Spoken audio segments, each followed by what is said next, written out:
Hello everyone, welcome back to my YouTube channel. তো বাইরে কিন্তু খুব গানের আওয়াজ হচ্ছে, তো বেশি ভয়েস দিতে পারবো না। তো আজকে আমাদের বিজেপি জিতেছে, জয় শ্রীরাম। আজকে কিন্তু খুব খুশি। তো চলো আজকের ব্লগিং এখান থেকে শুরু হচ্ছে। আর আমাদের এখানে কিন্তু খুব নাচ হচ্ছে, তাই আমি বেশি মানে কথা বলতে পারবো না, গানের আওয়াজে কপিরাইট আসতে পারে, তাই আমি ভয়েস ওভার দেবো। চলো সঙ্গে থাকো, দেখতে থাকো। কি বলছো? জয় শ্রীরাম। ভালো করে বলো, ভালো করে বলো। বোঝা যাচ্ছে না। তোমাকে আবির কে দিয়েছে? দাদা। কোন দাদা? দাদা দাদা। ওইখানে নাচ হচ্ছিল, ওইখান থেকে আবির দিয়েছে। আগুন। হ্যাঁ, তো কি বলবে এবার বলো? বলো জয় শ্রীরাম, বলো।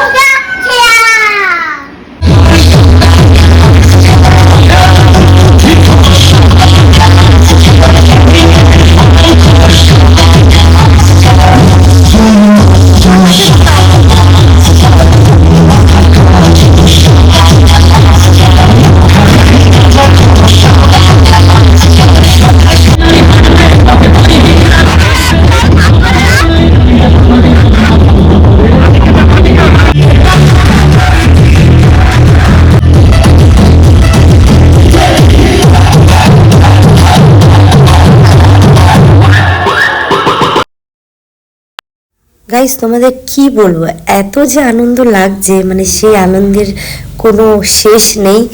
এত আনন্দ মনে হয় এত বছর পরে আমি এই প্রথমবার হলাম। আমি মন থেকে চাইছিলাম যে বিজেপি আসুক, বিজেপি এসে আমাদের পরিবেশটাকে একটু পাল্টাক, বিজেপি আমাদের জন্য ভালো ভালো কিছু করুক, যারা চাকরি জব এসব পাচ্ছে না তাদের জন্য কিছু করুক। বিশেষ করে মেয়েদের সুরক্ষা যেন আরো বেড়ে যায় আর তাদের জন্য কোনো অসুবিধা না হয়। আমার বিশ্বাস যে মোদি সবার জন্য কিছু না কিছু করবে আর দেশকে পাল্টাবে। এই আশায় আমরা কিন্তু মোদির পাশে আছি, সাথে আছি। সকাল থেকে ভগবানের কাছে প্রার্থনা করছিলাম যাতে মোদি জিতে যায়, আমরা সবাই জিতে যাই, সেই আশায় কিন্তু আমরা সারাটা দিন বসেছিলাম। আর যখন দেখলাম যে হ্যাঁ আমরা জেতার পথে, তখন কিন্তু আনন্দ আত্মহারা হয়ে পড়ি।